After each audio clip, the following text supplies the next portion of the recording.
all my money and my cigarettes, and I haven't seen hide no hair of you yet. I wanna know, won't you tell me, am I in love to stay?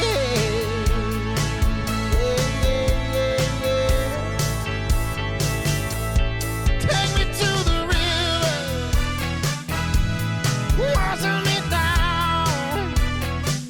Won't you cleanse my soul, put my feet on the ground. Part of the fun of all this, when it came to choosing a space that we could actually work in, record in, was, you know, there's a certain obstacle to it, and that's part of the fun. You know, we're both used to big stages with lots of gear. Yeah, we traveled for 10 years around in a big van with a humongous trailer there's not a single bit of volume left in that thing. When you talk about drums and guitars and all the gear that it takes to put it on. When we started this new band, the whole idea was to do the exact opposite. How small can we make our footprint? How concise can we get all this? And that's where the Basecamp kind of tied in, was let's prove that we can get inside of that thing and make something that sounds so mighty, so big, and have such a great sound with our smaller footprint in something this economical as far as, you know, square footage is. Yeah. The Basecamp, when it's opened up, you've got the benches, you've got the dinette. It naturally set a stage, no pun intended, for a 5-piece band. You know, on the bench section, I'm on the left. The drummer James is on the bench extension in the back. His brother Steven's playing guitar. The three of us fit on that side of the trailer very comfortably. The keyboard player needs a keyboard stand. Boom, that goes Perfect. right here. You're scening. And in terms of filming it and recording it, we had all the gear in the middle, along with Eric, who was filming all this stuff. So the space lends itself to that nicely. And then when everybody goes home, and I'm left at the RV park, or everybody goes to their RVs or wherever they're crashing, the bench flips back down into a bed. Got my bulldog with me, and we're right back into our mobile, day-to-day living, which is the bed stays set up, and I've usually got my laptop and whatever I'm doing set up over here, and it's just two spaces that they serve each other. They live in one open room, but they're completely different. It's a traveling stage, it's a traveling green room, it's a great place to crash. As a musician, it's kind of the best of all the worlds, really. It's so versatile, and that's why it made a ton of sense for us to do this collaboration, because with Mighty Tiny, that's exactly what we were looking for and kind of what we were shooting at. The whole idea of being on the road with the Airstream, it's changed my entire perspective on travel. Because when you're flying, you're in a hurry to get everywhere. Point A to point B. Yeah, it's like, I got to get there, got to get in the car, got to get to the meeting, got to get back. And then when you have the trailer, you have your belongings, you have your vehicle, you have your dog or whatever. You're free. You're free, right? It's like, okay, I got to get to a meeting on Monday in LA, but everything that happens before and after that, it's just a windy road, pop up the Starlink, get online, do what I need to do. And it makes the process a lot more enjoyable. Absolutely. It makes traveling exciting. You look forward to it. Stock the Airstream, plan your route, stop in some cool places you've never been before, and that's why it's appealing. Yeah, for sure. So I originally wanted a big Airstream. I mean, who doesn't, right? You see the big classic 30-foot, and it's like, I want to live in that full time. I want to have 27 dogs. I want to take it to California. I want to go to Canada. I want to go to Mexico. I want to do all this stuff. And then reality sets in, and you go, what do I really need? And a good buddy of ours, Eric Anderson, who shot the Mighty Tiny videos in the trailer, he's the one that said to me, he goes, no, I think you've skipped over the Basecamp. You need to go back and look at that. He goes, that is the most flippable, diverse, user-friendly content creator trailer there is, because he's a photographer and a videographer, and he's traveling all the time. And he's like, no, you and the dog need to be in a Basecamp. You can turn that bed area into 2 benches where a whole bunch of people can hang out, play music, work. You can turn that back into a bed. The dinette goes down, the dinette goes up. And more importantly, and you really don't think about this, you see the videos, but the versatility of where this thing can physically go is tremendous. With the off-road tires. Yeah, the lift smaller on the footprint. back. Yeah. There's no lack of amenities in here either. It is smaller, but you have the cooktop, the sink, the fridge, the bathroom, the shower. I mean, you have everything you could need in just a little smaller footprint. And what that affords you is what you're talking about. You can take it a lot of cool places. I think all content creators want a space where they can get their work done, but there's a vibe to it, right? You know, when you think of like a cubicle in a traditional office space, in my opinion, there's nothing more. It's not inspiring. It's not inspiring. Yeah, it's very challenging is the word I was going to use to sit in a space like that for 8 hours at a time and do your best work when you're trying to be creative, whether you're editing video, editing photos, working on music, maybe you're an artist. In the world of editing, as you know more than anyone else, it can be tedious and monotonous. And what's better than taking your office anywhere you want to go, anywhere that inspires you? I feel like it would just make your workflow so much better, your life so much happier, and that's all we're all looking for. So Sure. But you'll have plenty of flexibility in this thing. I mean, you do need to plan out where you're going to be, but you could stay at a hotel. There's plenty of places to park. You could stay at an RV park, like you said. Cracker Barrel. With something like this, You park RVs in the back of Cracker Barrel. Right, I so allow that. there's a lot of options in something like this, which for content creators and people just kind of getting their business off the ground, this is exactly what you need. You need flexibility, you need options, you need somewhere where you could be in any part of the country at any given time and have a few places that would be safe and reliable and perfect for something like this. Recording in the Basecamp is a lot of fun, but that's certainly not the day-to-day activity. I've had my Basecamp for right at a year. I bought it right here at Airstream DFW from Michaela. She rocks. Call her, she'll take care of you. In the past year, you know, first cross-country trip I did with it, I went straight to LA, which it's a little bit crazy in hindsight. It's like, I'm gonna go to LA and I'm gonna go through Vegas on the way there. And but you know what? I worked it into my work schedule. So I've taken it to LA for work, hung out on an RV camp there, had a blast talking to people that work on movies and film industry and stuff like that. And then I came all the way back the southern route to Texas, and then I took it all the way down to the south into Florida and to Hilton Head for work, back up through Georgia, Tennessee, where I grew up, and brought it back. That was the first 2 trips. Coast to coast. Coast to within coast, 2 yeah. trips. Put it through the ringer. That's right. Let's see what this thing can do. It was amazing to me, and this is true. That first trip I did to LA, I did a price comparison. Okay, I'm gonna fly to LA, I'm gonna rent a car, and I'm gonna get a hotel room. Plan B, I'm gonna take the trailer, I'm gonna stay in an RV park, a nice RV park, you know, not the Ritz, but you know, something that was safe and nice. And I'm gonna take the dog with me. When I did all of that math, it was about 20% cheaper after all the cost to take my trailer to Los Angeles and back. And so much more fun, so many more stories, Yeah. so much more life lived in that time. More Cracker Barrel stops. This is definitely the way to do it. As people that have done it the hard way in airplanes and airports, and people that have done it another way in vans and trailers, this is the best of all the worlds. So in my spare time, I write a column for Recording Magazine. It's called Inside the Studio, and that magazine's predominantly read by people that are doing music production, people working from home, musicians that are recording music. It's kind of a how-to trade magazine, right? And once I got the Basecamp, the conversation had started between you and me on, wouldn't it be fun to record some music in the trailer? Ha ha ha ha. Yeah, we'll try that one day. Then I started talking to the editor of the magazine, and he said, can you really do that? And it kind of became like a dare meets a joke. Challenge. He goes, you can't record a song in a travel trailer. You need a recording studio to do that. And I'm like, okay, so this conversation started with Matt and his band, the Prophets and Outlaws in Dallas. Hey, maybe we can go do something in this trailer and I can write a column about it, right? Exactly. We thought about that, and then we thought, let's start a band, a new project. That's the whole idea, is that we could travel and record in something like this, something with a smaller footprint where maybe this is a feasible idea. This square footage would actually work really well.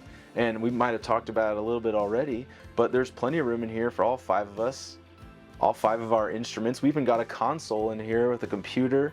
We were able to really hone in on our sound in this space really well.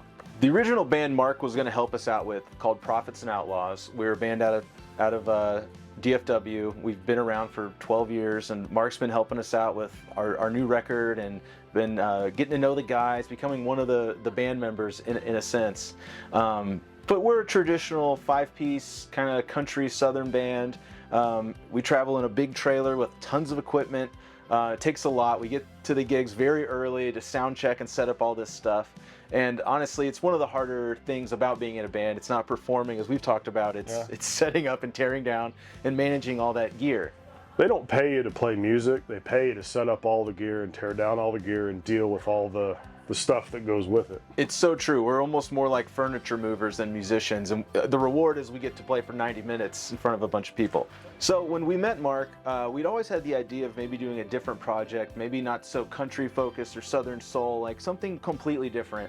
And Mark's been an accomplished bass player in other bands, and where he came from, he was in bands. So we kind of thought, what if we do this R&B angle? But not only the style of music would be different, but the way we went about things. Maybe we don't have to get to the gigs 5-6 hours ahead of time to do a huge sound check with a huge amount of musicians and all these moving parts. What if it was something that we could fit inside the back of an SUV? Maybe it had just as big of a sound, but the footprint was 3-4 times smaller. What if we had basically the same musicians?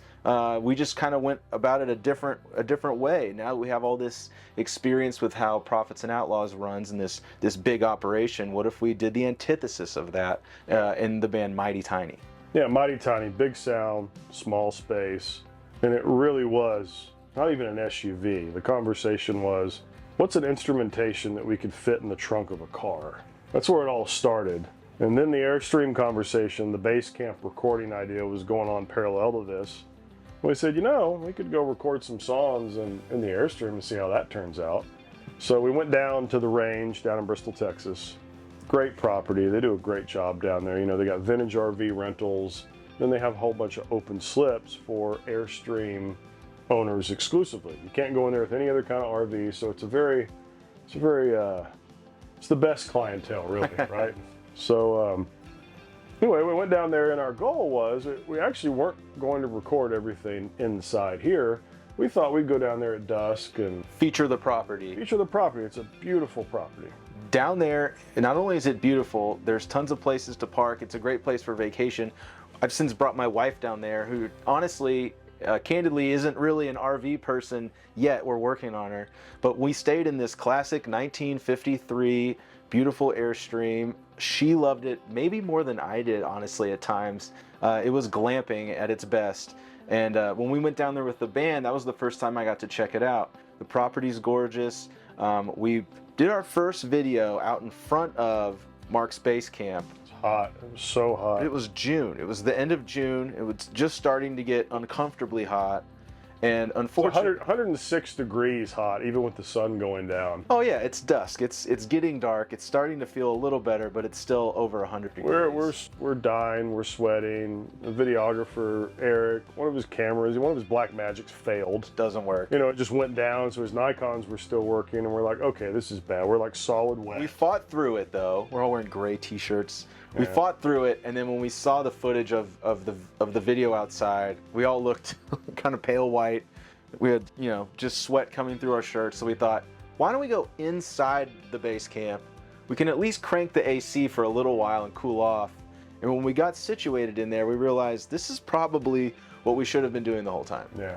It's funny, Mighty Tiny started as this Airstream project band playing R&B songs. But over the summer, we started doing residencies in the DFW area at different clubs. Like we did a month at Sambuca. Then we started doing private parties. Starting to pick up more private stuff now, yeah. And the sound of it, you probably figured it out by watching the video. There's no real drums. Everything is what we call direct. It's all plugged into the board.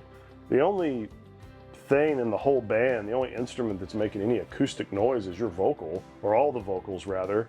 So from a private party perspective, we can literally sit in the living room of anybody's house and just turn the volume up or down as much or as little as they want. And it's very user friendly. There's no loud drums to deal with. There's no big loud guitar amps. It's very containable from a sound point of view. So We're doing a lot of private parties. Been playing around the DFW area. We decided to go ahead and finish an album, be out next year. It's an R&B record. It's called Return to Base, BASE. Why not, right? Why not? Yeah. We're here, right? So I've been fortunate in my career to record in a whole bunch of really cool studios all over the world, from Abbey Road to Sunset to Electric Ladyland to Criteria to Matt's studio, Ramblin' Rose here in Dallas. There's a lot of great rooms out there, but doing a recording project in this is probably one of the most unique things that I've done. And the sound really shows it. I mean, as artists, you take a unique situation and see what you can make of it. And that's what we're doing here. We have this unique footprint, and we came in here with all these ideas and goals of what we wanted Mighty Tiny to sound like, and now we have to make it work. And that's what we're best at, is finding a way to make something unique out of a unique situation. And that's what Mighty Tiny's best at. I think you'll see it in the new record coming out, and hopefully a lot more videos inside these base camps, because we had a ton of fun, very vibey, and like you said, we can go anywhere in this thing and record, which is the coolest part. We don't have to be stuck in a stale studio banging our heads against the wall. We could go out to the Grand Canyon, we could go to a festival, anywhere we want. We can get work done and you know, let loose outside. Be happy. That was part of the joke, you know, when we shot this at night, the blinds are up so you can't see where we are. And we're like, you know, we could start every video with like some B-roll of the Grand Canyon, and then we're inside playing. And then some B-roll of Times Square, and then we're inside playing. It's just, you know, you put at the bottom of it Times Square, and then you're in the base camp. You never know. You never know. Yeah. I think we just gave that away. Yeah, that's our secret. Yeah. If I could take the Airstream anywhere, let's say I had my best setup, my perfect Airstream, where would I go? There's a bunch of music festivals I've never been to across the country, some in Texas, California, Tennessee, Illinois. Yeah. I would love to do sort of a music festival tour of sorts where I could bring my Airstream and my little setup. Maybe we're playing, maybe we're just there for fun, but I could go anywhere I wanted, see my favorite bands, maybe even follow a band around, but that would be a really fun, cool way to do it, very unique way to do it, and I think it would be a trip of a lifetime. I spent a lot of time at music festivals, and I totally dig that. You know, years at Bonnaroo, hanging out on the campgrounds. It's certainly a lot of fun. I think for me, what's next up on the list is I love Lake Tahoe. And there's a great RV park right on the southwest side of there, where you got a good base of operation, you got access to the lake. Something like that in the spring and summertime, where you get the balance of the trees and the water. That's, I guess, where I'm going next. Full disclosure, I've got a family of 5. I've got 3 little kids. So if I could somehow or another find a way, maybe our record goes crazy, get the 33-foot classic. We've got room for me and my wife on one side, plenty of room for the kids, and we could take that thing all over the country. That would be my absolute dream. Great way to raise your children. And if that could happen someday, that would be that would be my dream Airstream. I love the classic. For me, something a little bit smaller and very cool is the new Tradewind trailer. It's 25 feet. It's got a bunch of batteries in it. You can run the AC off the batteries, which is huge. You know, I like to get off grid. I love RV parks, but I like to get away from all that as well. And it's got some off-road tires on it with a 3-inch lift. That is the closest thing from a traditional travel trailer meets Basecamp perspective on get off the beaten path. A little more versatility. It's a little more versatile in the way it will maneuver when you get off of a traditional road. So I love the Tradewind, and I love old school decor. I love that burnt orange fabric on the inside of it, and the oak finish on the wood. I mean, to me, that's killer. That's like, you know, old school 1970s. Stepping into the past a little bit, yeah, and really transforming the experience, I think, beyond where you're going, and now you're in this cool thing that feels vintage, even though it's modern and, you know, got Wi-Fi on it. It's got every amenity you could want. Well, if you've stuck around this long and you'd like to see Mighty Tiny, our brand new band that fits inside these beautiful base camps, please go to YouTube, check out Mighty Tiny Dallas. We did 2 awesome songs inside of one of these, and tell us what you think. Drop a comment and let us know what we could do different, what song you might like to hear next, and where you want Mighty Tiny to go in our next base camp adventure. And if you want an Airstream or information on a base camp or any RV for that matter, check out Airstream DFW here in Fort Worth, downtown Fort Worth, Texas. Michaela and the whole sales team here will take good care of you.